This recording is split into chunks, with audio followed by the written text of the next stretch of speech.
remember the worst day of my life. I was trying to film a wedding. The bride had one request. Please get my brother in the shot. He's dying.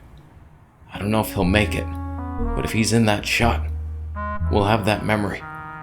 So I said, okay, it's on me. And I lined him up. The brother limped into the shot.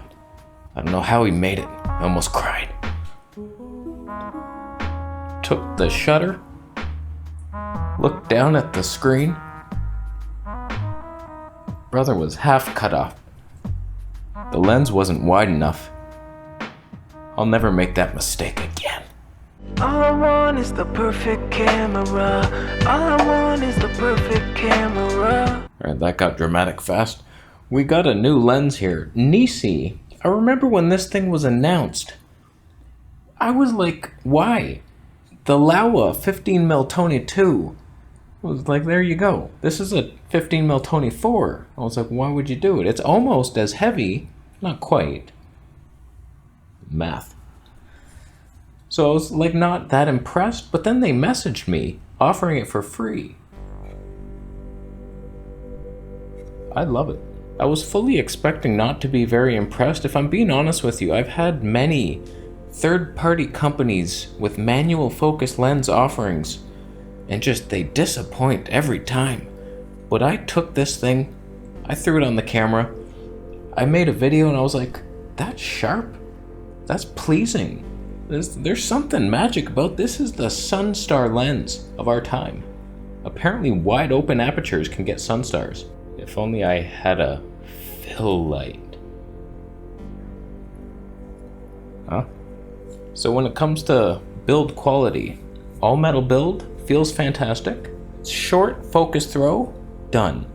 Boom. I love that. I don't know why some companies make you multiple turn it. It's like, let me follow a squirrel. Okay, like it's impossible with some lenses. This is fantastic. Clicky aperture ring. Feels good. It's funny, don't quote me on this, but this is their only lens. It's the best lens I've ever seen. Let's switch to it right now. What's the difference between 25mm, baddest in its nature, versus a 15? Let's push it out. Push the scene out.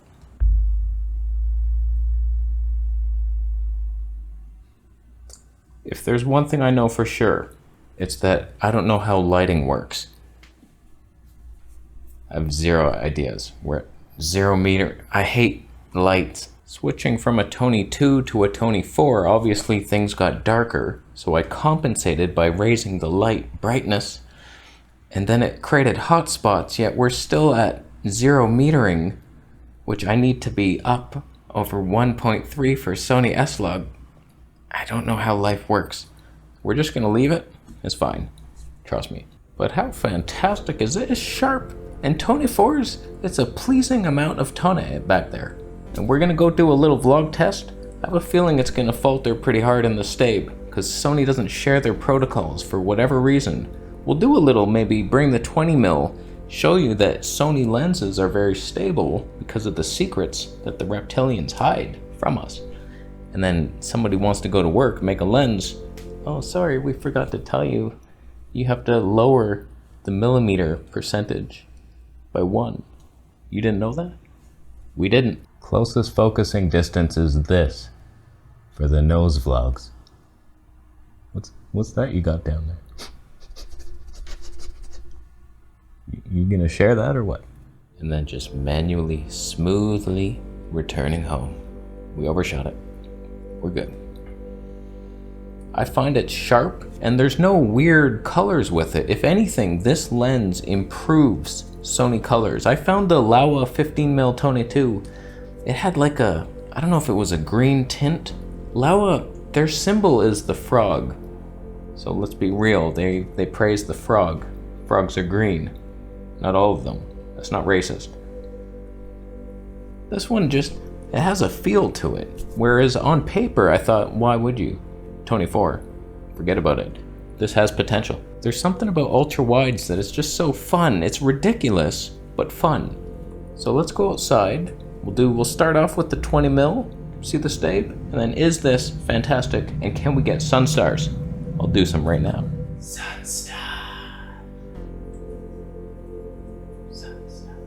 Sunstars. It doesn't work. Oh, little Sony. How do you do it? How have you done it? 20 mils. You can't go wrong with this lens, but in my search for something wider and goofier, led me to not much success until the Nisi came along. Nisi.com. So Sony Stabe, not much to write home about, but if you're careful, I find, I don't know how Anthony Lapani does it. He's holding it there. He's so stable. No matter what third-party lens he uses, how do you do it? Teach us your technique. Do a tutorial on how to be so stable. It'll get so many views, I promise. I promise. So drink it in. This is Sony Stabe with a Sony lens. Doable. Will it be corrupt once we switch over to the Nisi? I do worry.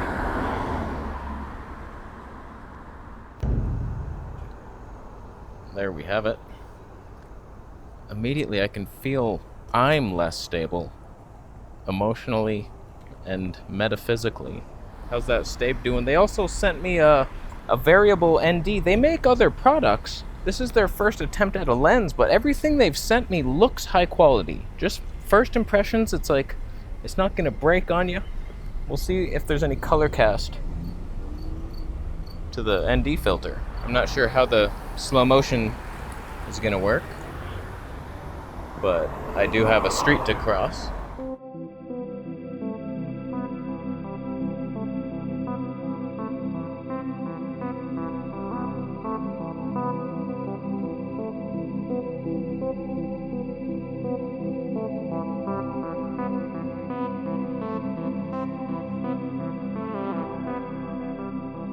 I don't mean to alarm you, but I do believe there are Sunstar. No, I missed my moment. There are some at 24. Oh, look at that. Wow. Do they get more pronounced if you stop way down? Tony 22. Oh, look at those. Oh, those are beauts. Oh yeah, Tony 11.6. Not bad. They're all day long.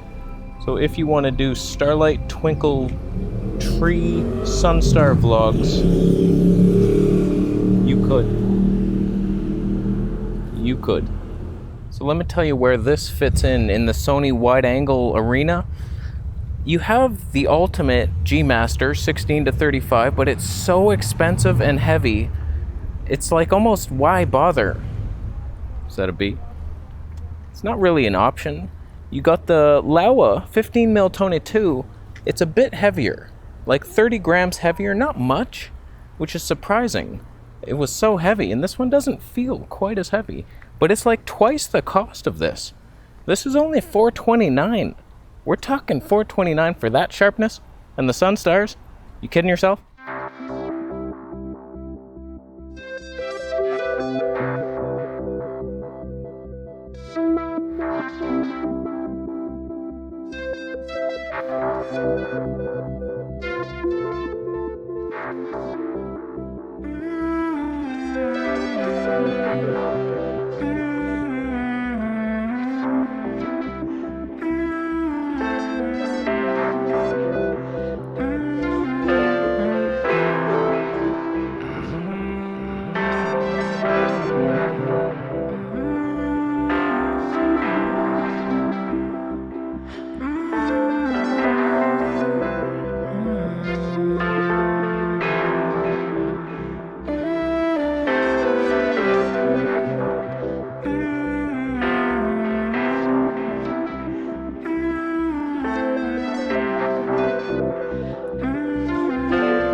So this thing being half the cost of the Laowa, and the only other real option, I mean, you do have that Samyang, but I have such bad experience with Samyang colors. They ruin everything. There's always a green tint.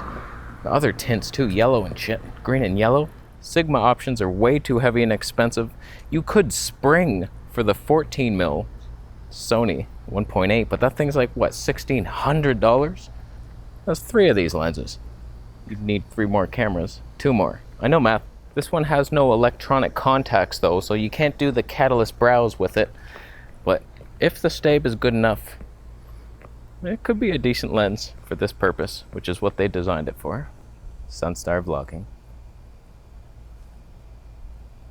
That's magical. Now I'm curious to see what their variable ND is like. Is there any color cast? So let's put it on. So it's on the lightest. It says true color on it, so that they're thinking we don't want to color shade your videos.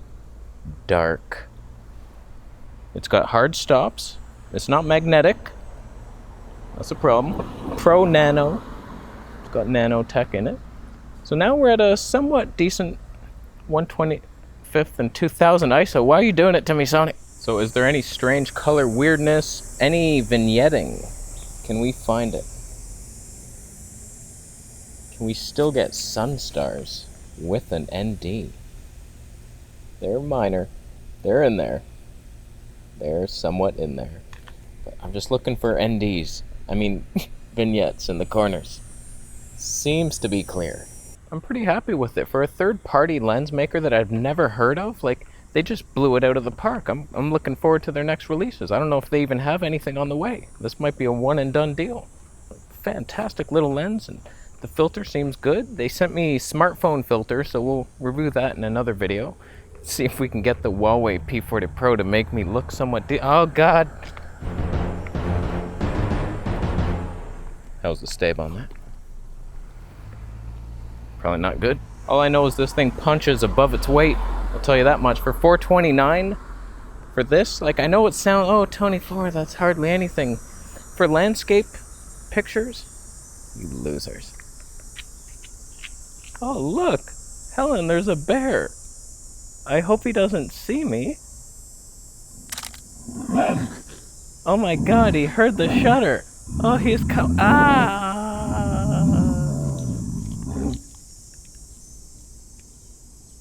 Loser. It looks like Swiss chard, just growing on the sidewalk. I wonder if that's somebody's house or what. What are we doing? There's a lot of stuff, a lot of interesting stuff over there. I forgot about the Tamron 17-28.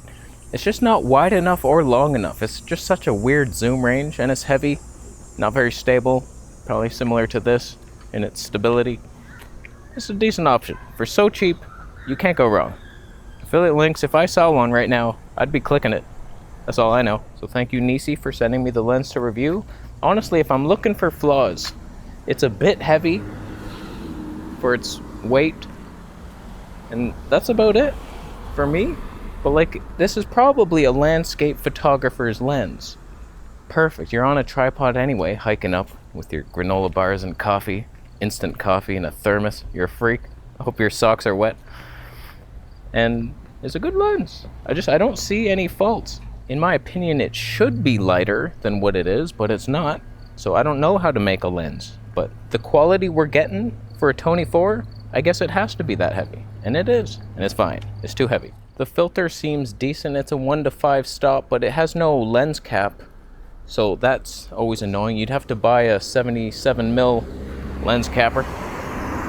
So thanks for not including that. So let me know down below how it performed. Is this one of the better ones? I should have compared it to the Olympus. I'll do that in a separate video because it's the same equivalence. Tony 2 on Micro Loser. It's an empty box.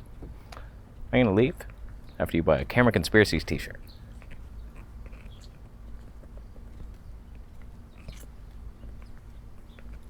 Subscribe.